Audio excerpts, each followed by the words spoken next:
بسم الله الرحمن الرحيم. أخي أنت حر وراء السدود، أخي أنت حر بتلك القيود.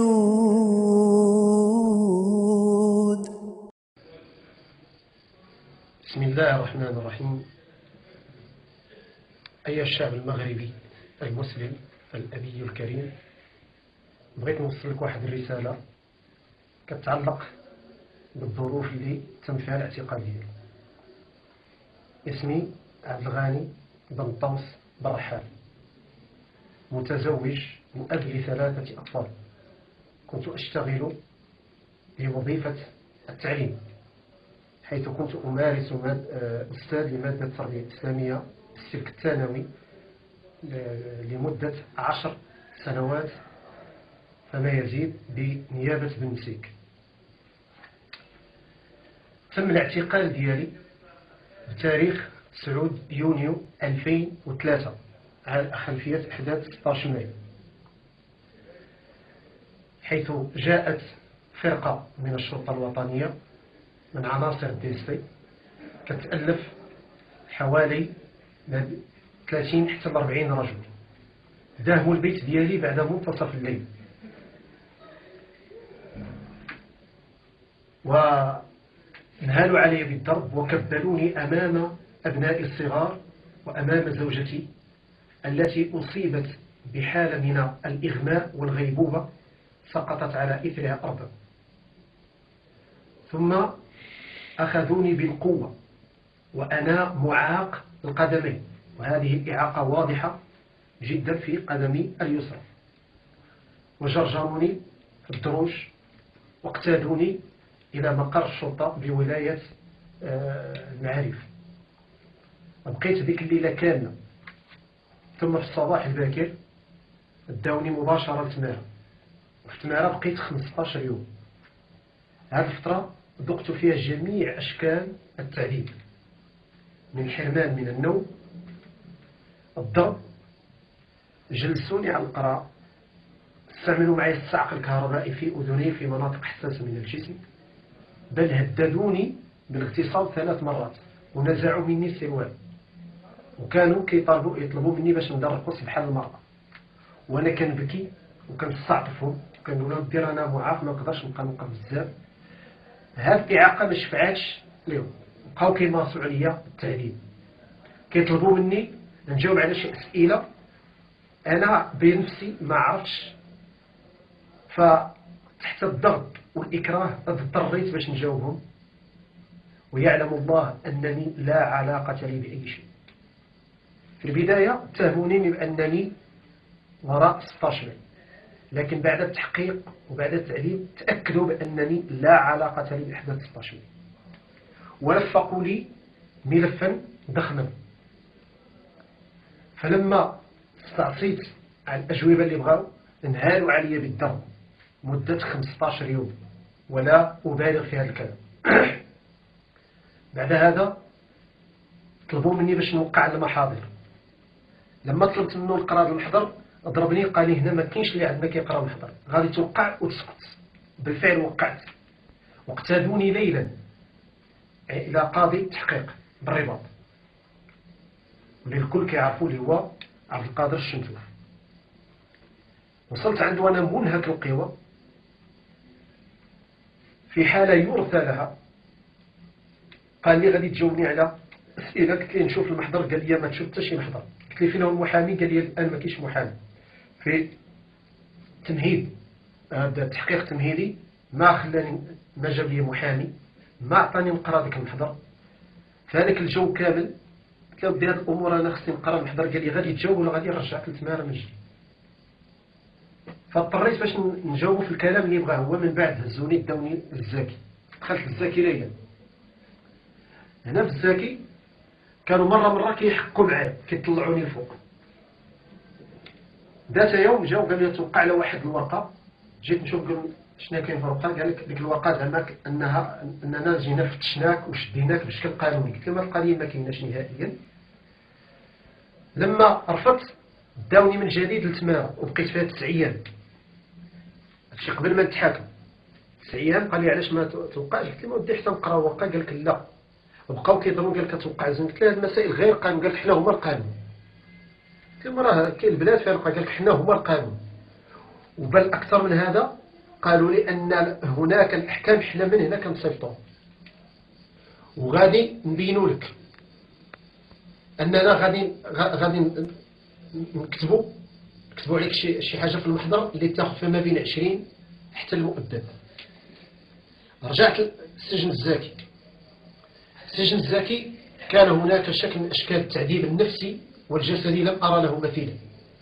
كنا محرومين من الزياره، محرومين من الفسحه، كيضيق علينا المدير بشكل كبير اللي هو اصبح مدير السجن عكاشه، وكان كيتبجح علينا، ما كيسمحش لينا حتى نتكلموا على حقنا، واللي تكلم كيهزوا يديه الكاش. بعد ذلك جاء عندي المحامي وراني المحضر، قال لي راه كاتبين عليك تهم كثيره جدا.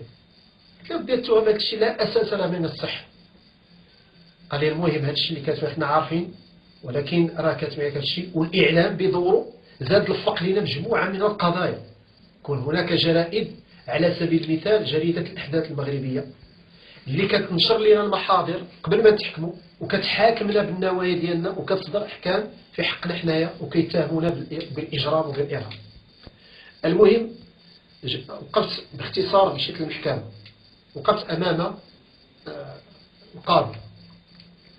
فالقاضي حكيت لي على هذه الاجواء اللي مريت فيها ديال التعذيب وهذه المسائل، فما خداوش الاقوال ديالي بعين الاعتبار، بل حتى الدفعات الشكليه اللي تقدموا بها المحامين رفضوها ورفضوا الشهود. فكانت النتيجه ان اصدروا حكما بالسجن لمده 20 سنه سجنا نافذا. أصبت بصدمة كبيرة لأنني كنت أدافع عن براءتي، حيث أنني بريء من هذه التهم، ولكن لا حول ولا قوة إلا بالله. رجعت السجن الزاكي من جديد. ثم في السجن الزاكي مرة بقوا كيستدعيوني. فقال لي أحد المحققين، قال قلت لك لا يكون إلا ما نريد، الأحكام جاهزة. فتأسفت غاية الأسف، وقلت كذلك حسبي الله ونعم الوكيل. انتقلنا إلى سجن قنيطرة. في قنيطرة كان هناك تعذيب من نوع خاص، كان لا يسمح لنا بالزيارة المباشرة، كنا كنديروا زيارة مشبكة. أول زيارة خبروني الضرب أن الأم ديالي فقدت البصر ديالها، والوالد ديالي أصيب بالشلل رحمه الله. أما الزوجة ديالي فلا زالت تعاني من صداع في الرأس ومن صدمة نفسية جراء ذيك الهول، ديك الصدمه اللي شافتها لما جاو اعتقلوني. اما البنت ديالي فبقى الان كتعاني مسكينه، خطره كتجي هذيك الحاله من الخوف والرعاش.